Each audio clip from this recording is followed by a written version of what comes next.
जय गुरु जी।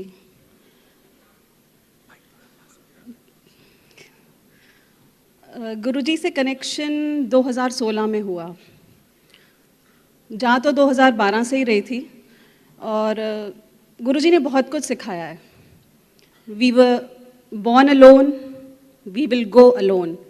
तो ये जो लाइफ की जर्नी में जो हमें रिश्ते मिलते हैं ना, माँ बाप, भाई बहन, हस्बैंड, बच्चे, इनका सबका एक रोल होता है।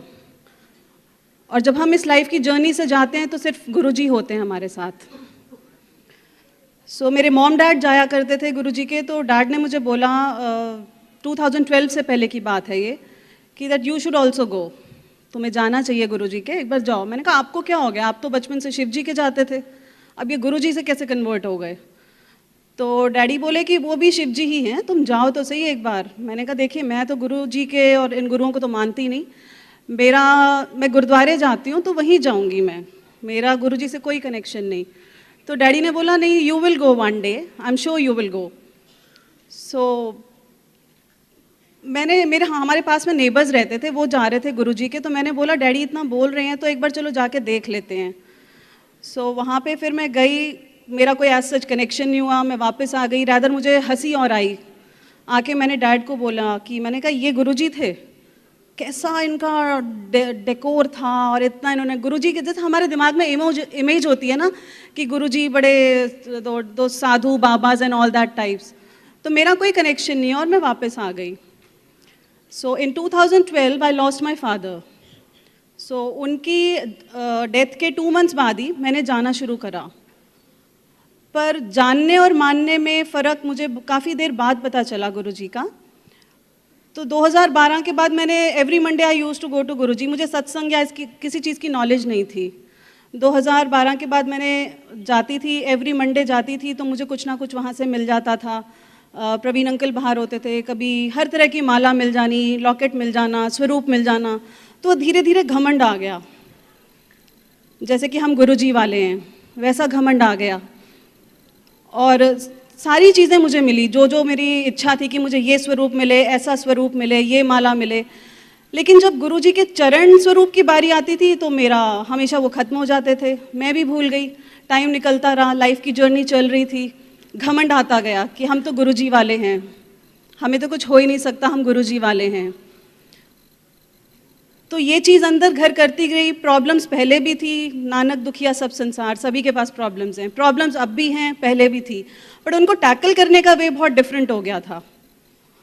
और जो गुरुजी के बहुत क्लोज होते हैं, जो महाशिव के बहुत क्लोज होते हैं, लाइफ की सबसे ज़्यादा हर्डल्स और प्रॉब्लम्स उन्हीं को ही दी जाती हैं। वो ही झेल सकते हैं जिनको दी जाती हैं प्रॉब्लम्स। 2016 अक्टूबर के स्टार्टिंग में मैंने गुरुजी को बोला, मैंने कहा आप तो सबको, कभी किसी को रोटी में दिख जाते हो, कभी ओम में दिख जाते हो, कभी कहाँ दिख जाते हो सपने में। मैंने कहा ना मुझे आप कभी चपाती में दिखते हो, मैं देख देख के थक गई, ना मुझे आप कभी सपने में आते हो। तो अक्टूबर 2016 में गुरुजी मेरे ड्रीम में आए और मुझसे काफ़ी गुस्से में थे वो।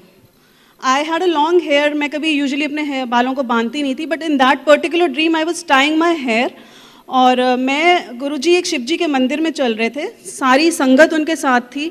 मैं भाग के संगत के बीच में से जाके उनके पैर छूने की कोशिश करती हूँ।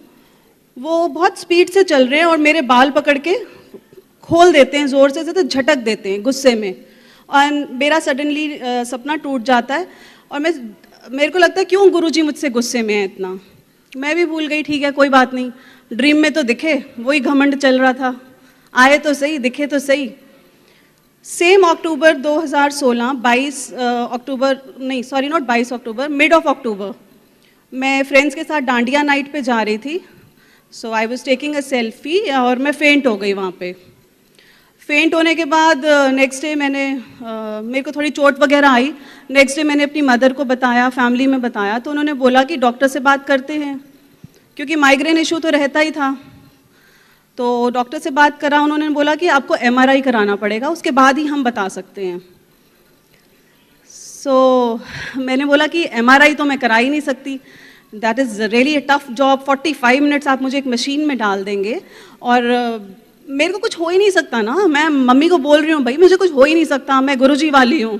कह रहे तुझे कराना तो पड़ेगा ना। सो जैसे बोलते हैं कि 90% कर्म गुरुजी ले लेते हैं, 10% तो हमें काटने ही पड़ेंगे। चलो जी, फिर MRI कराया, 45 मिनट्स मशीन में डाल दिया। मैं जय गुरुजी बोलती रही। मैंने कहा कुछ होना तो है नहीं, सारे लोग पागल हुए हुए हैं। सो रिपोर्ट्स आई तो मुझे पारस हॉस्पिटल में डॉक्टर VS मेहता के पास भेजा गया, and it was a brain tumour. That was the last stage. I had just 1 month of life, and that was not curable. I had 2% chances of survival, जिसमें बोला गया था कि अगर मैं सर्वाइव हो भी गई तो right side of the body will be paralytic. It was shocking for everybody, for family, for friends and everybody, but मुझे तब तक भी नहीं लग रहा था कि इतनी बड़ी प्रॉब्लम है। मैं कहा चलो ठीक है, देखी जाएगी जो होगा। मेरे को बिल्कुल भी नहीं फील हो रहा था इतना भी कुछ हो गया है मेरे साथ। सब आसपास रो रहे हैं, प्रेयर्स कर रहे हैं। मैंने कहा क्या हो गया ऐसा। सो उसके बाद तो 3-3, 4-4 घंटे के MRI हुए। उसके बाद तो पता ही नहीं चला 45 मिनट्स कहाँ गए। तो सर्जरी 22 अक्टूबर को हुई। It started morning and it ended till evening, जिसके अंदर काफ़ी कॉम्प्लिकेशंस रही। सर्जरी से एक दिन पहले रात को 12 बजे के बाद मुझे कुछ खाना नहीं था। तो वन ऑफ माई कलीग, उनको किसी सेवादार ने रात को 11:30 बजे हॉस्पिटल के रूम में, 12 बजे कुछ नहीं खाना था, 11:30 बजे हॉस्पिटल के रूम में मेरे पास गुरुजी के चरण स्वरूप, जल प्रसाद और 2 चपाती में हलवा लिपटा हुआ आ गया। सो वहाँ से मेरी और गुरुजी की जो जर्नी है, घमंड टूटना और जो कनेक्शन गुरुजी से जुड़ा मेरा, वो वहाँ से स्टार्ट हुआ। आई वॉज स्पीचलेस, मतलब आंखों में आंसू थे, कुछ बोला नहीं जा रहा था। और किस तरह मुझे गुरुजी ये मिरेकल दिखा रहे थे कि हॉस्पिटल के रूम में जो चरण स्वरूप मैं इतने टाइम से जा रही थी नहीं मिल रहे थे, वो हॉस्पिटल के रूम में मिल गए।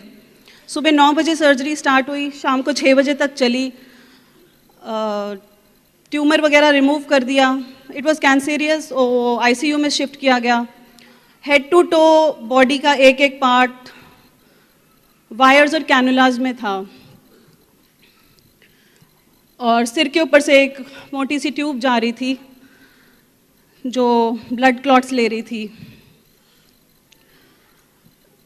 सो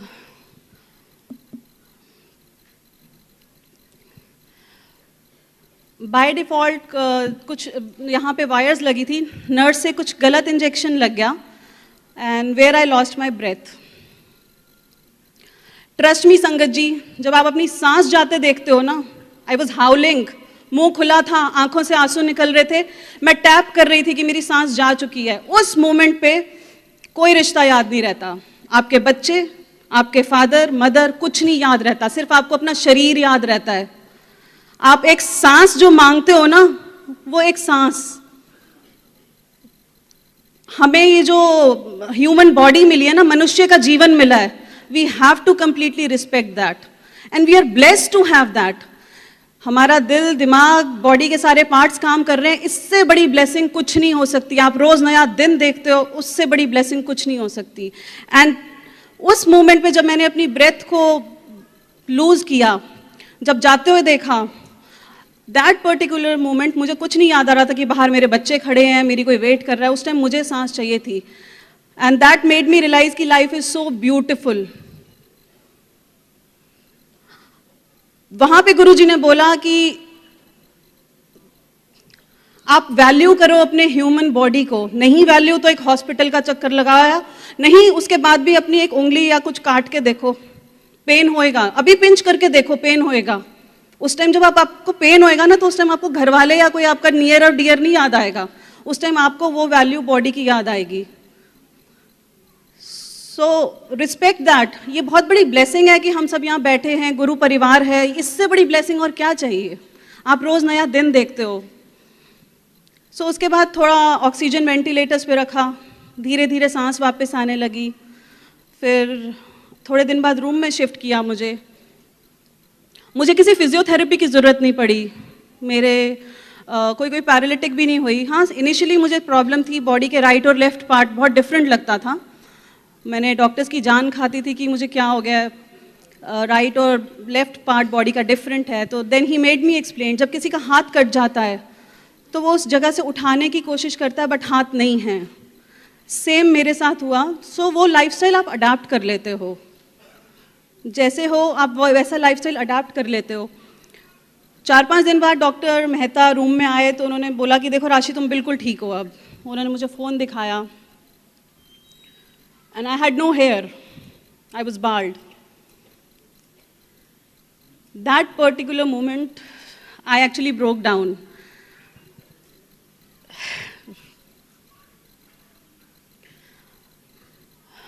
सो वहाँ मेरा जर्नी गुरुजी के साथ स्टार्ट हुई, जब उन्होंने वो जो ड्रीम दिखाया था मेरे बाल पकड़ के फेंकना और मेरे बाल सिर पे नहीं होना, आई कुड कोरिलेट दैट।